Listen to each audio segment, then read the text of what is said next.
Hello, and welcome to another episode of Brettcast Gaming Talk. Every once in a while, games on Steam will be free to play for a certain period of time.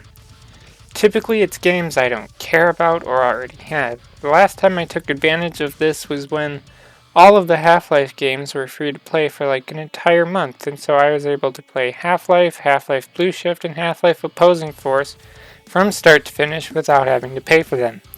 Recently, I've been taking interest in a few of the various Warhammer video games. Most of them I am unsure of liking because they are turn-based strategy games or real-time strategy games, and I usually don't play those kinds of games. One game that I was curious about was Warhammer 40K Mechanicus, or Mechanus, I don't know how to say it. And luckily for me, there was a free play period for this game. These are my thoughts on this game after playing for about 2 hours. And yes, I know that's not much time, but it was enough for me to formulate a bunch of thoughts. Now, there is a review I saw on Steam's review page for this game, and it really exactly said what I was thinking about this game, so I'm going to be using that as the basis for my talking points. So I'll read a line of that review and then I'll explain how it makes me, how I feel about it, using that. And I also want to note that I was playing this game on the casual difficulty setting. Point number 1. My space guns can only shoot 40 meters, but the green men can shoot plasma from 60.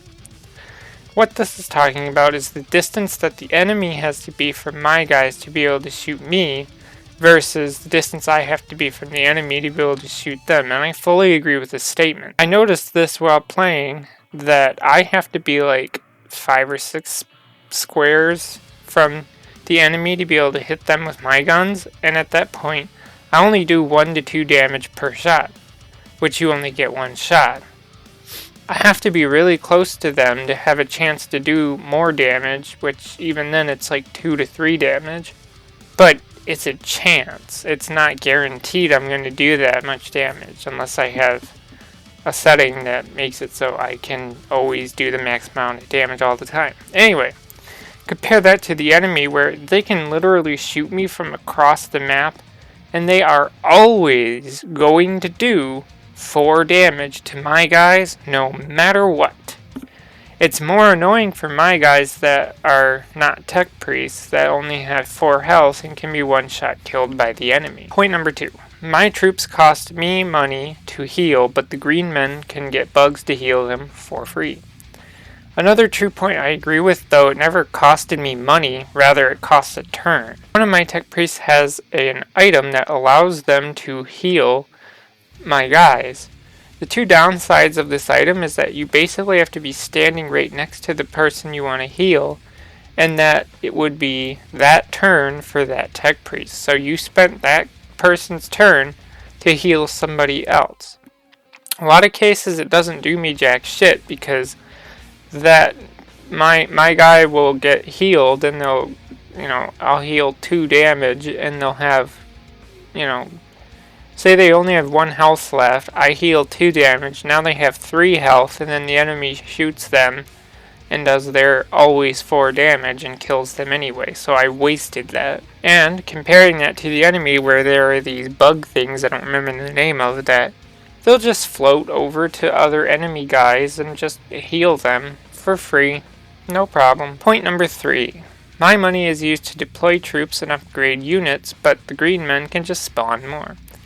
Again, this is another fair and true point about this game. I have no idea what in the game money is called, but you use it to upgrade your tech priests and your other troops. They have skill trees that allow them to do more things and use more things in battle. Compare that to the enemy, where they have a kind of a respawn timer that will allow that enemy to return to battle unless you completely kill them, but again, it costs you a turn to shoot them and then you have to wait for your gun to cool down before you can use it again. Plus there are points on the map where enemies will just like come out of and spawn again, like a door will come down and another enemy will just walk onto the map and it's like, oh great. But for me, I have to use my cognition points in battle to call more of my guys, and I only have a limited number of guys, so I can get overwhelmed, and their guys can just keep fucking spawning. Point number 4. My troops need armor upgrades, but the green men can block everything from the get-go. This was something I noticed. There were 2 occasions where in a battle, there were enemies that had shields. One of them made it so it would absorb the damage from my guns, and the other was that it would absorb the damage from my melee attacks. But for my guys, if I wanted something like that, I have to work up to it and then equip armor and whatnot to my guys. But these enemies, they just get this stuff anyways, and I don't think that's very nice. Next point. My troops need to have brain power to shoot, but the green men can shoot all day. This goes back to when I mentioned that after you fire your guns once, it has a cooldown before I can shoot again. If you try to shoot, my tech priest will say something like, "I need more enlightenment," or something like that. But these enemies, they can just shoot me every single turn, and their guns, they don't have a cooldown time. That was all the points that review had, and I agree with all of them, but there's more I can say. There's the exploration part of each mission where you lead your guys through like a tomb or something. And you have these situations pop up where you have to make a decision. You'll usually have 3 options. And the outcome of these decisions could be anything from my guys will take damage, the awakening level in this tomb from the enemy goes up, I get cognition points, whatever. And all of that leads up to the enemy might get some sort of advantage in the battle, and you'll have a disadvantage. I would say my biggest thing I dislike is how I only get so many dudes per mission, but the enemy's number can grow to the point of just outnumbering me in a battle. And it coincides a lot too with some of these missions where it'll start out like your objective is to survive 4 rounds. Okay, so I survived 4 rounds, and then it's like, okay, now kill all of the enemies.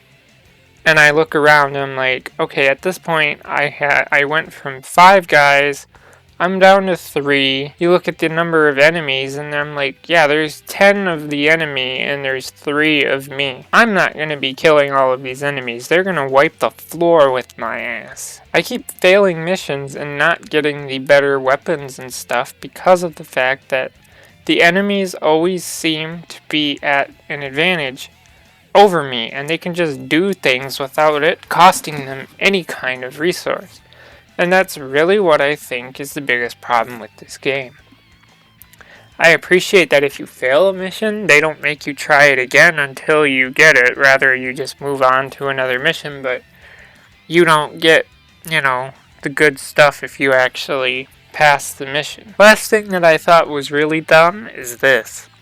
When you have a tech priest that only has a gun, and an enemy gets right up close to you, you enter melee combat mode. This means I am restricted in that moment to using only melee weapons if my guy has one, which most often they didn't. What you do, I can't read. What do you do in this situation? Well, I have to move my guy out of melee mode, which as soon as I do that, the enemy's going to get an opportunity hit on me while I'm moving, so I can shoot them. They should not restrict you to a specific type of combat just because me and the enemy are right in front of each other.